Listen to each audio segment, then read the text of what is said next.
Firstpost reports from the world's second largest continent. Hello, I'm Alison LaGrange. A very warm welcome from Durban, South Africa. We get you the news and the newsmakers from Africa. From elections to climate change to innovations and opportunities. As the world's attention shifts, we report from Africa, the heart of the global south. Join me every weekday live on Firstpost.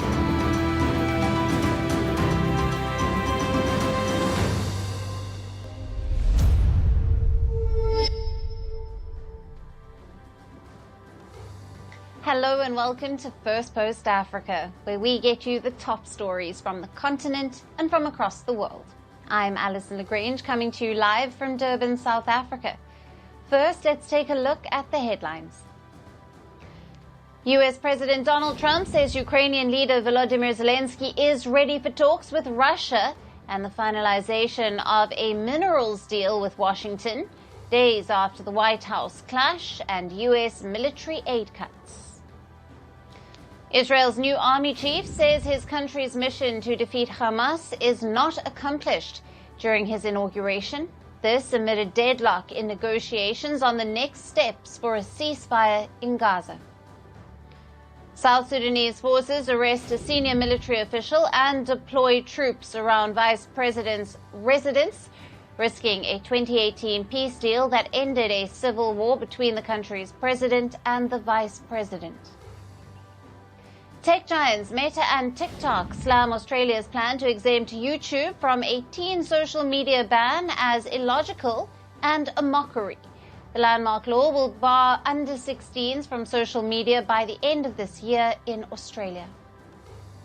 And Thai police detain 100 people for their alleged involvement in a scam centre in Cambodia, marking the first arrest of its nationals in a regional crackdown on massive fraud operation.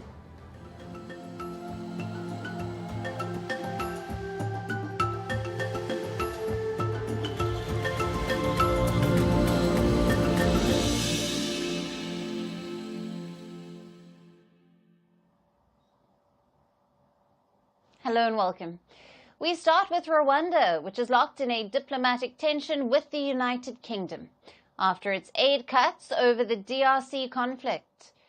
The UK last week suspended most of its financial aid to Rwanda as it accused Kigali of backing the ongoing offensive by the M23 rebels in neighbouring DRC. But Rwanda is now reminding the UK that it owes it money in more than one way. Kigali is demanding around $64 million from London for a scrapped migrant deportation deal. Now, the deal was signed and was in process under the previous Conservative government in the UK.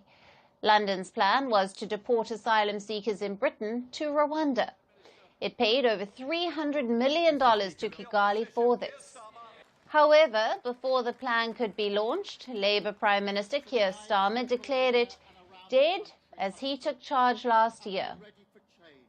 Rwanda said it would not return the money it received for the plan, and now it demands around $64 million more. This demand comes as Kigali called the UK's aid cut over the DRC conflict a breach of trust and punitive, and pointed to the abandoned agreement. But the UK has refused to pay any more money to Rwanda. Kigali says it has been asked by London to quietly forego the remaining payment based on trust and good faith. As the M23 rebels advance in eastern DRC, Rwanda is facing intense international pressure to withdraw its alleged support to the rebels. Now, apart from the UK aid cuts, Germany has also announced suspension of financial assistance to the country. Then the European Union is reconsidering a minerals deal with Kigali, as it is accused of using the M23 rebels to loot the DRC's mineral wealth. The United States has also imposed sanctions on a Rwandan minister over his alleged role in the conflict. And in the latest, Canada has said it would suspend export permits for controlled goods and technologies to Rwanda and review its participation in international events hosted by Kigali. Rwanda has neither confirmed nor denied its troop presence in the DRC. It says it is taking defensive measures against DRC's support to the rival militia. However, as the M23 aggression kills thousands of people, Rwanda is facing international isolation. How will its conflict with the UK and other Western powers impact the nation? Now, for more on this, we have with us Vincent Roget. He is the head of political risk for Africa at Control Risks, joining us live from London in the UK. Thank you for being with us. Thanks, Alison. Thanks for having me. Now, Rwanda's demand for over $64 million from the UK, citing it as the remaining amount of the scrapped migrant deal, has been met with firm refusal from London. How is this financial dispute likely to impact the broader diplomatic relations between the two countries, especially considering Rwanda's accusations of a breach of trust? Yeah, well, it's fair to say that the bilateral relation is now taking a pretty sharp downturn. And I think, as you pointed out, a lot of this has also got to do with the domestic politics in the UK, where the UK went from under the Conservative government until July 2024, treating Rwanda as a favored partner under the asylum deal that was being discussed, to now taking a very sharp turn and putting a lot of distance with Rwanda, in particular in relation to the conflict in M23. And the Labour government that has taken power since July has really made a point of scrapping the deal, and effectively by this already took a dent in that bilateral relationship. And now we see this probably worsening further. As you see, there is a bit of rancor, bitterness from the Rwandan side over the money that is owed, and the broader criticism that the UK is putting Rwanda under for its M23 support. So the wider bilateral relationship is certainly affected. Right. And Vincent, the UK's suspension of aid to Rwanda over concerns about its involvement in the DRC conflict has, as you've mentioned, there further added strain to bilateral ties. What implications could the suspension have for Rwanda's economy and its regional influence? And how might Kigali respond to this pressure diplomatically and strategically? Yeah. So in the last few weeks, we've seen that diplomatic pressure gradually start building up on Rwanda and starting to hit at some of the aid revenue that Rwanda gets from various donors. And that aid dependency has been one of the points of leverage that Western donors tend to have on Rwanda. The dependency on aid has declined, and we shouldn't overstate it. Also, we should flag that, yes, the UK, Germany, and a few others are starting to withhold some aid money, but that hasn't been unanimous yet. And so we're not in a position yet where the Rwandan economy is really hurting from these aid flows, but they are starting to bite. And beyond this, there is a second aspect of that pressure, which is that they're increasingly putting on the pressure the soft power that Rwanda is trying to build as a host to various international events, and the business model is trying to develop around a host to sports competition, tourism, and so on. That could change the calculation of Rwanda in the next few weeks in relation to M23. It's probably not enough to force a complete withdrawal of M23 from Eastern Congo, but it might be enough at least for a pause or some kind of temporary ceasefires into this conflict. And with the collapse of that migrant deal and the rising tensions over the aid suspension, what are the potential risks for the UK's broader strategy in Africa, particularly in maintaining alliances and countering the growing influence from other global powers such as Russia and China? Yeah, so the UK, since the appointment of the Labour government last year, has tried to do a bit of a reset on its approach to Africa and bring a bit of a revitalization of what has been a steady decline in its influence in the region. So we've seen efforts at building a new strategy, at re-engaging with some of the leadership in Africa. The tussle with Rwanda puts a bit of a break on that aspect. Shouldn't be overstated either. Yes, Rwanda has some allies in the region, but we don't expect a massive diplomatic blowback for the UK by these suspensions in Africa.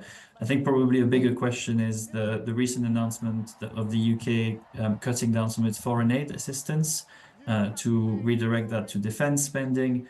That probably does a little bit more harm to its soft power and its efforts to build ties with African countries. But the general story in the background is there are some genuine efforts on the part of the Labour government to re-establish and revitalize ties with the continent. Vincent, thank you. As always, great to have you on the show. Thanks for being with us. Thank you very much.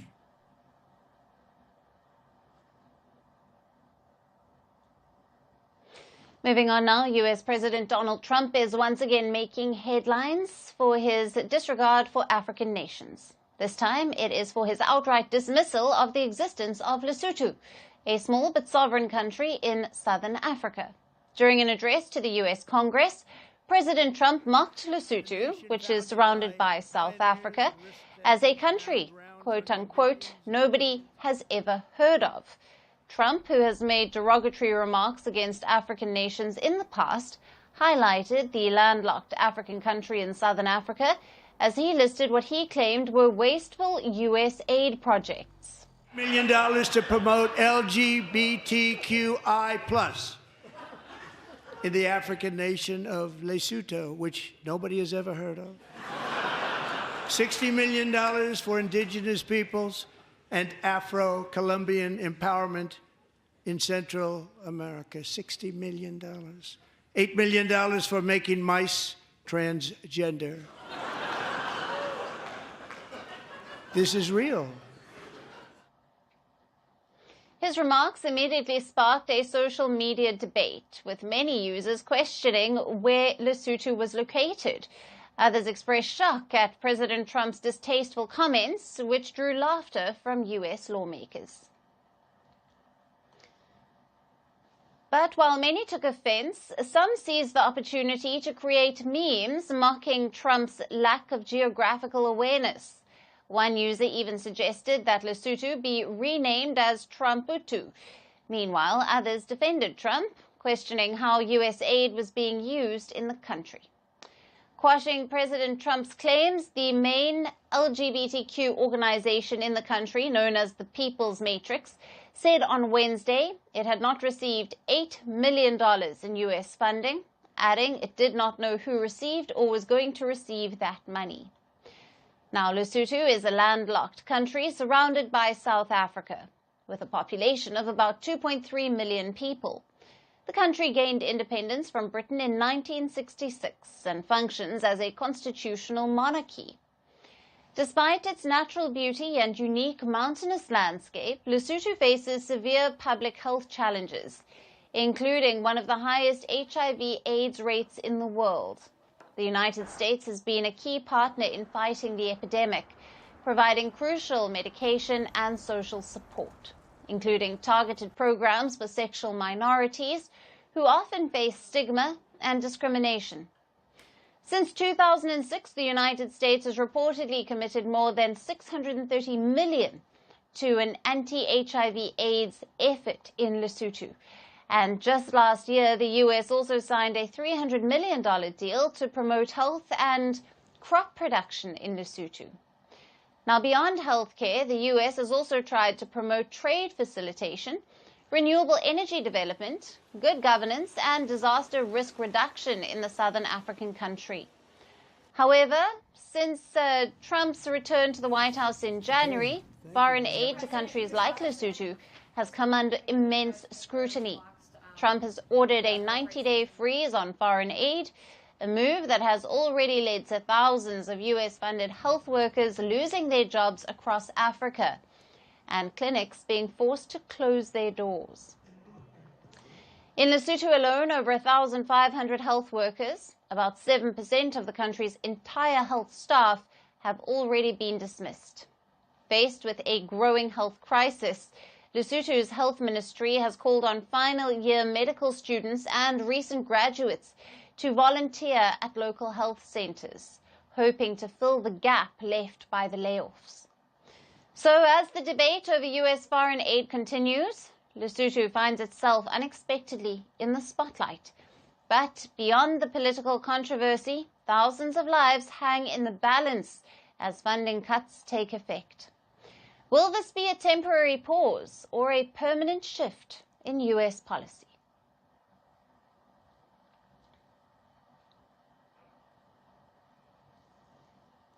For our next story, we shift focus to North Africa, a region united culturally and ethnically, but deeply divided geopolitically. Egyptian capital Cairo hosted an emergency Arab summit on Tuesday, where leaders adopted a plan to rebuild the Gaza Strip after the war with Israel is over. The plan is supposed to be an alternative to US President Donald Trump's Gaza proposal, under which he said Washington would take control of the Palestinian territory, remove its people, and redevelop it into a so-called Middle East Riviera. Leaders from the 22-member League of Arab States approved Egypt's plan that aims to redevelop Gaza without any forcible displacements and reasserts the governance of the Palestinian Authority in the territory. But two leaders were missing from the table discussing the plan: Algerian President Abdelmadjid Tebboune and Tunisian President Kais Saied. As per reports, they skipped the summit in protest, as they called the Arab summit in Cairo pre-packaged and dominated by a handful of nations. They instead sent their representatives to the summit. While Arab leaders unanimously oppose Trump's Gaza plan, they are divided over who gets to shape the region's response to Washington. As per the reports, Algerian president is particularly frustrated by efforts to sideline his country despite its key role in the UN ceasefire resolution. Tunisia's president, Kais Saied, has endorsed Algeria's concerns. Tunis's foreign policy is often seen as mirroring that of Algiers. Algeria has reportedly slammed the monopolization of the process by a narrow group of Arab countries, without any coordination with the rest of the Arab countries concerned with the Palestinian issue. Egypt, led by Abdel Fattah al-Sisi, has played a central role in truce negotiations and is now spearheading a post-war reconstruction plan for Gaza. Then, Jordan has also played a key role in negotiations, while Saudi Arabia has distanced itself from the US-backed Israeli normalization efforts in recent months. It remains deeply involved in Washington's regional plans. Even the leaders of the UAE and North African nation of Morocco, who normalized ties with Israel after signing the Abraham Accords in Trump's first term, were present at the Cairo summit. Rabat's presence is also seen as a reason why Algerian leader boycotted the summit. Neighbors Algeria and Morocco shared a dispute over the Western Sahara. Algiers supports rebels in the territory claimed by Rabat. Arab nations have also backed Morocco's claims in the region. Now, Moroccan media has been quick to point out that Algeria skipped the meeting as it has consistently acted outside the Arab consensus. Reports say Algiers has aligned itself with the Iranian-led Axis of Resistance, one of the most important pillars of its foreign policy. Algeria's move also comes ahead of a high-level ministerial meeting at the end of the first week of Ramzan in Saudi Arabia, which will be attended by Egypt, Syria, Morocco, and Jordan, but Algeria has not been invited to the table. Whatever the reason for the boycott is, Algerian and Tunisian leaders' absence comes at a critical moment for the Arab League. It highlights its ongoing challenge in maintaining unity on the issue of Palestine, as well as the North Africa region.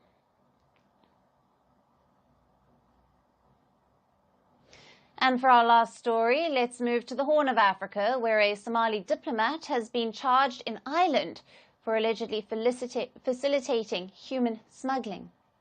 Now, according to reports, a Somali diplomat who is based in Saudi Arabia has been accused of helping multiple women enter Ireland illegally between September and November of last year. The diplomat was reportedly detained at the Dublin airport last November after arriving on a flight from Abu Dhabi. While the Irish authorities have not disclosed his identity, they have confirmed that he remains in custody as investigations continue. This has sparked concerns about the growing sophistication of human smuggling networks, particularly those moving people from Africa to Europe.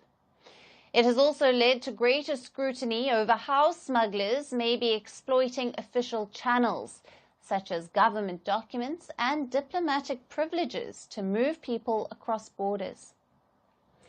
Reports indicate that some Somali officials have allegedly been involved in fraudulently issuing passports, including diplomatic and civilian servant documents, to individuals with no official government affiliation. Now, Somali human traffickers are allegedly believed to operate across multiple regions, using informal travel agencies in Mogadishu, Hargeisa, and Addis Ababa, while also establishing bases in Saudi Arabia and Turkey. In some instances, traffickers have been reportedly linked to small businesses in Finland, Russia, Belgium, Italy, and Greece, using them as cover for illegal migration operations. This has prompted some countries to tighten visa controls for Somali officials. Last year, Turkey suspended visa services from Somali civil servants, following reports that government documents were being issued fraudulently to individuals posing as state employees. Now, similarly, Italy also suspended and tightened visa requirements for Somali officials after discovering cases where individuals holding diplomatic passports had no verifiable connection to the government. As of now, Somali officials have not issued a formal response to this latest case in Ireland, but in the past, the government has denied any systemic involvement in human smuggling. Meanwhile, international organizations have continued to call for stronger cooperation to combat illegal migration and to prevent the abuse of diplomatic privileges. And with that, it's a wrap on the show. We will see you again tomorrow at the same time. Thank you for watching, and goodbye.